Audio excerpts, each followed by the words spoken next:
శ్రీమాత్రే నమః. ఏప్రిల్ 17 వైశాఖ అమావాస్య. ఈ రోజు ఇలా చేస్తే పితృదోషం పోతుంది. ఒక చిన్న పూజ పెద్ద ఫలితం. వైశాఖ అమావాస్య రోజున మీరు చేసే చిన్న పూజ కూడా మీ పితృదేవతలకు తృప్తిని, జీవితంలో ఉన్న సమస్యలను తొలగించగలదు. కానీ చాలామంది తెలియక చేసే కొన్ని తప్పులు జీవితంలో నష్టాలకు కారణమవుతాయి. 2026లో వైశాఖ అమావాస్య ఏప్రిల్ 17 వస్తుంది. ఈ రోజు పితృదేవతల ఆరాధనకు చాలా పవిత్రమైన రోజు. ఈ రోజున తర్పణం, పిండ ప్రదానం చేస్తే పితృదోషాలు తగ్గుతాయి. ఉదయం బ్రహ్మ ముహూర్తంలో లేచి స్నానం చేయాలి. నదిలో లేదా ఇంట్లో గంగాజలం కలిపి స్నానం చేయటం మంచిది. ఇంట్లో దేవుడి ముందు దీపం వెలిగించాలి. పితృదేవతలకు తర్పణం చేయాలి. పిండ ప్రదానం చేయాలి. పేదవారికి అన్నం, బట్టలు, నల్ల నువ్వులు దానం చేయాలి. అశ్వత్థ వృక్షం వద్ద ప్రదక్షిణ చేయటం మంచిది.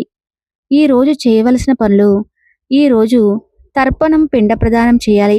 పేదలకు అన్నదానం చేయాలి. విష్ణువు లేదా శివుడి ఆరాధన చేయాలి.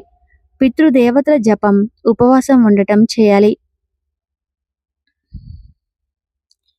ఈ వైశాఖ అమావాస్య రోజున చేయకూడని పనులు ఏంటో తెలుసుకుందాం. ఈ రోజున మాంసాహారం తినకూడదు. మద్యం సేవించకూడదు.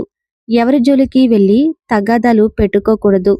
జుట్టు, గోర్లు కత్తిరించుకోకూడదు. కొత్త పనులు ప్రారంభించకూడదు. ఇతరులను అవమానించకూడదు. చాలామంది చేసే తప్పులు ఏంటంటే తర్పణం చేయకుండా ఉండటం, పితృదేవతలను స్మరించకపోవటం, దానం చేయకపోవటం, ఉపవాసం పేరుతో ఆరోగ్యం దెబ్బతినేలా ఉండటం, శ్రద్ధ లేకుండా పూజ చేయటం. ఇలాంటివి చేయటం వల్ల ఎన్నో అనర్థాలు మన జీవితంలో ఏర్పడతాయి.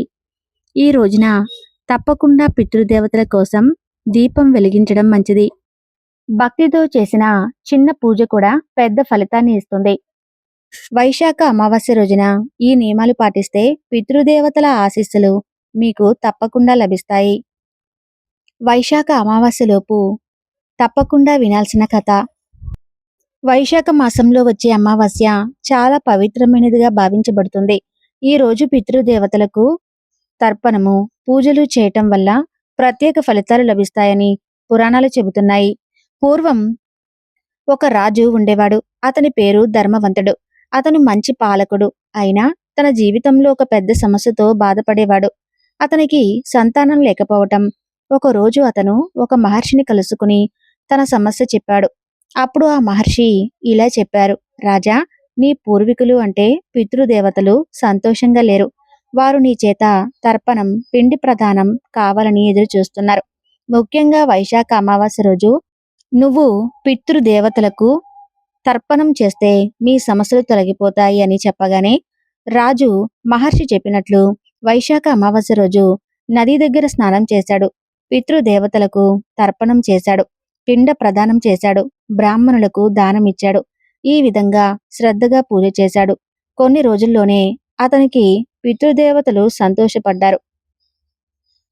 రాజుకు సంతానం కలిగింది. రాజ్యం మరింత అభివృద్ధి చెందింది. ఇది చూసి ప్రజలు కూడా ఈ రోజు ప్రాముఖ్యతను అర్థం చేసుకున్నారు.